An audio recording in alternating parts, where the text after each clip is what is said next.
Bonjour, je suis Anne Aniva sur Ravelry, Instagram et YouTube et ceci est le 9e épisode de ce podcast, enfin le 9e épisode en 2022. On est au printemps, j'ai les cheveux qui n'en font qu'à leur tête et je sais pas si ça va s'entendre mais je dois laisser la fenêtre ouverte, le Velux ouvert parce qu'il fait chaud. Il fait très très chaud dans cette... il peut faire très vite chaud dans mon atelier. Donc dans notre chambre, c'est top. J'entends en fait le son de la ville, mais c'est pas très bruyant. Bref, j'espère que ça ira.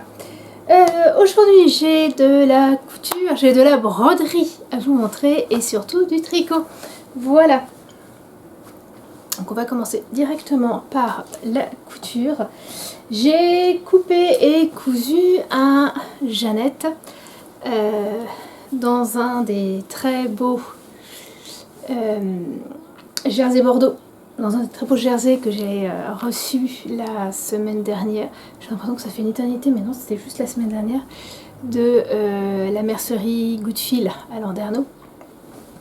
Et donc je l'ai cousu aujourd'hui. Alors j'ai monté de 3 tailles pour avoir quelque chose de vraiment large. Et bien écoutez, maintenant c'est parfait, il faut encore que j'enlève 5 cm au manche, mais ça sera vraiment bien.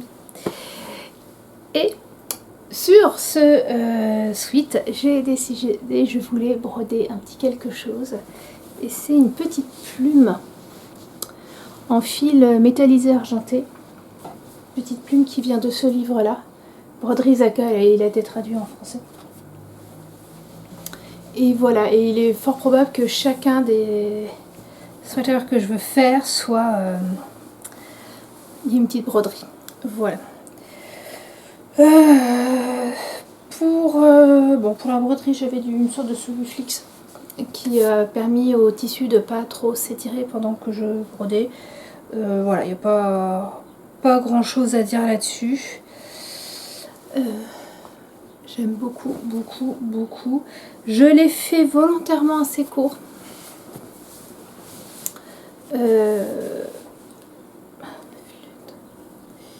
Bien ma veine, tiens. Mais par contre, les manches sont encore un chouïa longues.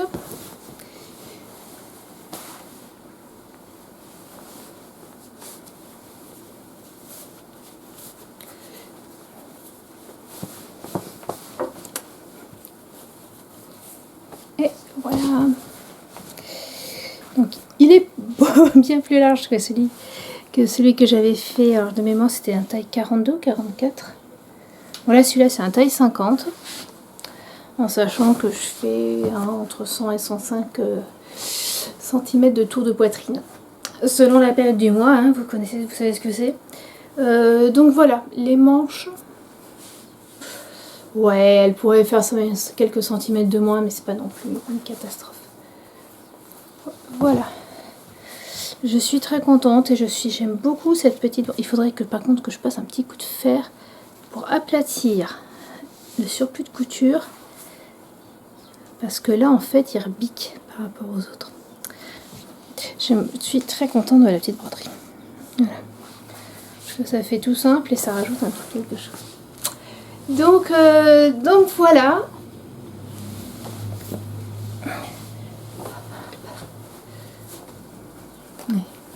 Pas possible que je le garde. Voilà, la semaine prochaine... d'ici la semaine prochaine, je veux reprendre le vert. J'ai pas encore repris les manches pour les élargir. Il faut que je refasse les manches. Et puis, je pense que je couperai. J'aimerais bien couper aussi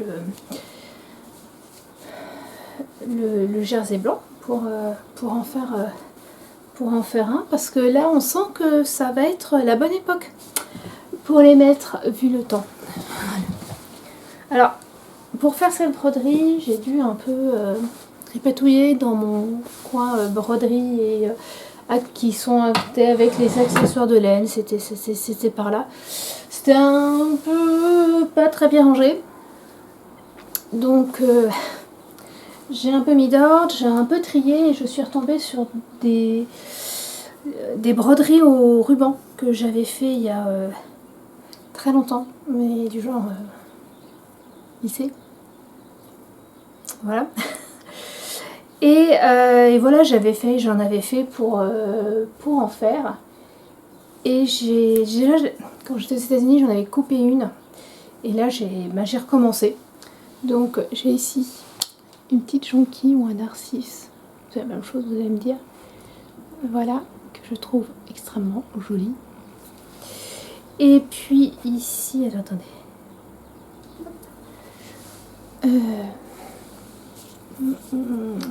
L'image est pas... Enfin, voilà, un petit fraisier. Ça donne envie. Voilà. Donc c'était des... Voilà, j'avais une sorte de piqué de coton sur lequel j'avais une chute. Je faisais du... Pardon. J'ai brodé dessus pour essayer. Et puis voilà quoi, c'était mis... je l'avais rangé et depuis j'en avais rien fait. Donc là je trouve ça... J'avais aussi des petites tulipes avec, mais qui étaient beaucoup moins réussies. Donc voilà. Et c'était l'époque où je ne savais pas faire les points de nœud. On le voit bien sur le milieu de cette fleur de fraisier. Donc voilà, broderie. Et puis bah, bien sûr, alors je sais pas, est-ce que c'est le printemps ou est-ce que c'est le rangement, mais j'ai trié un peu mes broderies, je vous l'ai déjà dit, mais surtout j'en ai descendu en me disant allez, faut que j'en fasse. Je sais pas jusqu'où ça durera, mais voilà, on verra bien la prochaine. Sinon, eh bien écoutez, la semaine dernière, la semaine dernière, je vous avais... Ah oui. Pardon. La semaine dernière, je vous avais montré le bandeau en brioche, inspiré du modèle Frida, mais voilà, j'ai fait de la brioche et je vous disais que je voulais me faire une petite écharpe feuille pour, voilà, le matin quand on sort, il peut faire pas très très chaud quand même. Et d'ailleurs, merci à celles qui m'ont dit, ah, mais tu pourrais aller voir ici ou là pour les augmentations et les diminutions. Bon, en fait, j'ai ressorti mon bouquin, le bouquin que je vous avais montré sur la brioche de Nancy Marchant. Et puis ça m'a suffi. Et voilà. Alors, je l'ai fait très large parce que j'ai vu avec le bandeau, j'avais peur en le faisant pas très haut que comment dire, ça se raccourcisse et qu'au final, j'ai pas si chaud que ça. Bon, là, je vais pas avoir froid, c'est clair. J'aime beaucoup ces écharpes, j'aimais beaucoup quand les enfants étaient petits. Et donc voilà, alors pour le coup mes feuilles sont très très grandes. Là il faut que je mette un petit point pour fermer de façon un peu plus pointue, plutôt que d'avoir ces deux pointes. Voilà. J'ai rabattu ici, j'ai monté par là. Et voilà, donc j'ai... Pour le tricoter, en fait, c'est de la brioche unicolore, mais en mélangeant une pelote de fil. Elle est où d'ailleurs? Ici. Donc, en mélangeant une pelote de fil autorayant, de la laine à chaussettes, du bruit des aiguilles, avec, hop, et oui, il m'en reste plus beaucoup, du mohair de Knitting for Olive. Alors il m'en reste plus beaucoup, oui et non, parce que j'ai la deuxième pelote que je n'ai pas entamée. Là, en laine à chaussettes, il me reste 46 grammes. Et je vais vous avouer que je vois pas trop ce que je pourrais faire. Des mitaines, je pense que il faudrait quand même les faire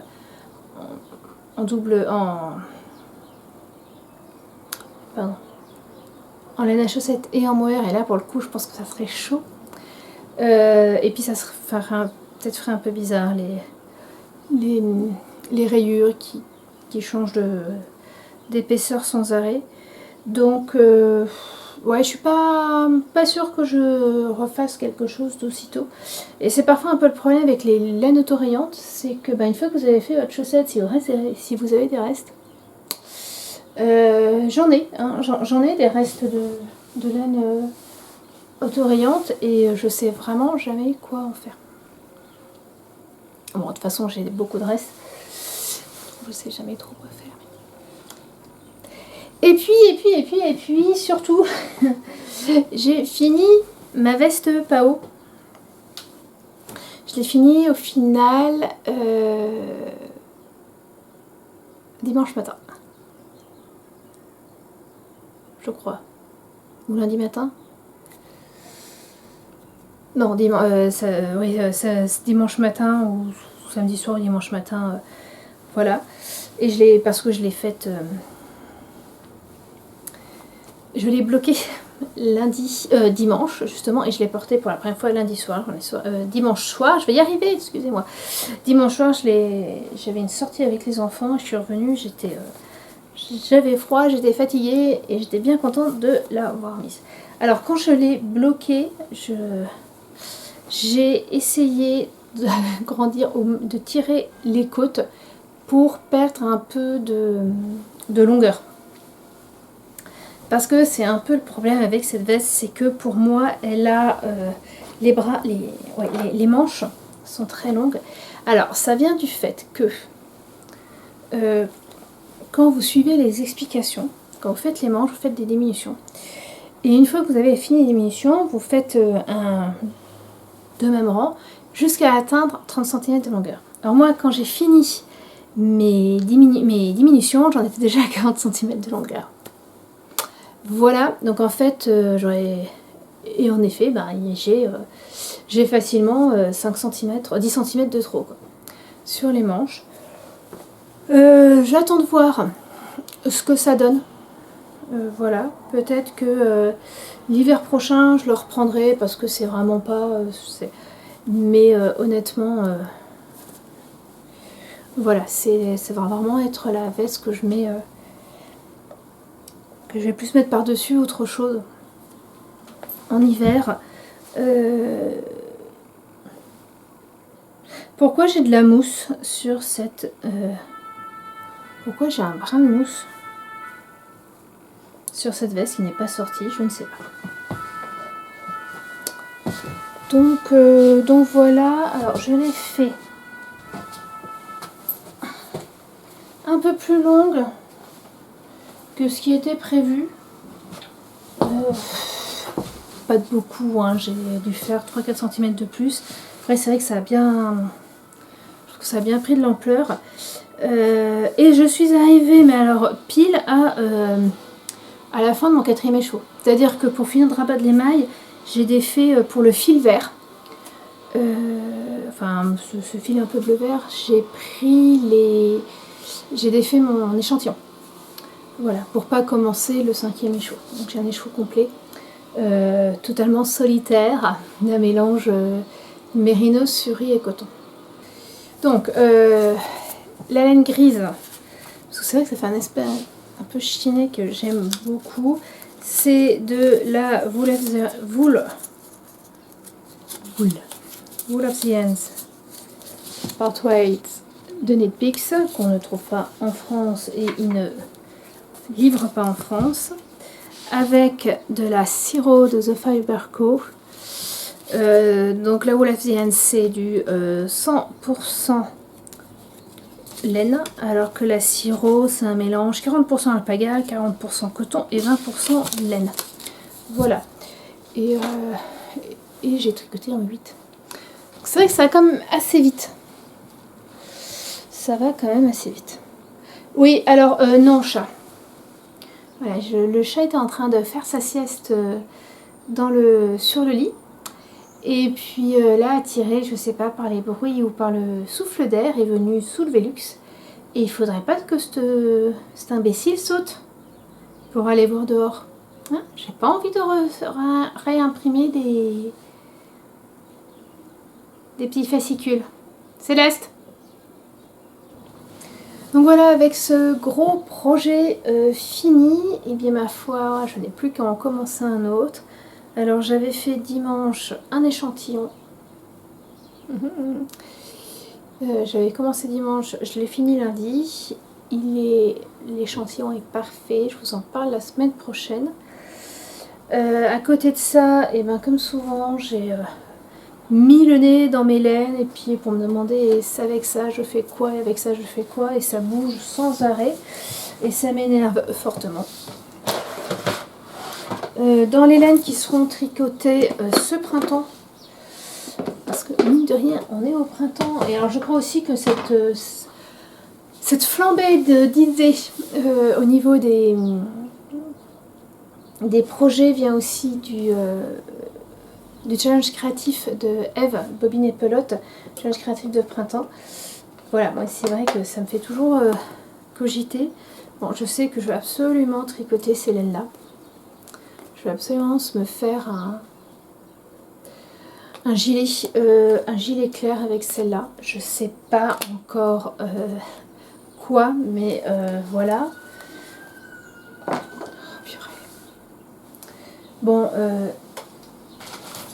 ces deux laines-là, c'est mon prochain projet. J'ai un autre écheveau de cette couleur-là et puis un autre bout d'écheveau d'ici qui sont en bas. Hein. Je vais juste tricoter ça. Qu'est-ce que j'ai encore comme printanier? J'ai ces très belles, j'en ai trois, le jus de grenade, du bruit des aiguilles, qui moi au retour à écran n'est absolument pas flatteur. Mais là aussi je sais que je veux faire un gilet, je sais pas trop lequel. Et puis j'ai ces écheveaux, alors j'en ai le double. Et ça, je sais ce que c'est, il faut juste que je me lance. Ça fait très longtemps que je veux me faire ce tricot, ce pull. C'est... et j'ai plus le nom, donc c'est pas grave, je vous en dirai pas, mais je sais exactement ce que je veux faire avec, il faut juste que je me lance. Voilà, enfin que je me lance, que je finisse d'autres projets avant. Voilà, en termes de gros projets, bon, j'ai celui en brioche. Après, ça sera ce gilet. Et ensuite, je pense que ce sera celui-là. Même si c'est un pull, j'aimerais quand même bien le tricoter. Et après, on s'attaquera, ma foi, au haut d'été sans manches. On verra bien. On verra bien. Voilà, bref, je commence à parler pour ne rien dire. Donc, je vous laisse. On se retrouve la semaine prochaine. D'ici là, cousez bien, brodez bien, tricotez bien, crochetez bien, filez bien, etc. etc. Et surtout, surtout, prenez soin de vous et de ceux que vous aimez.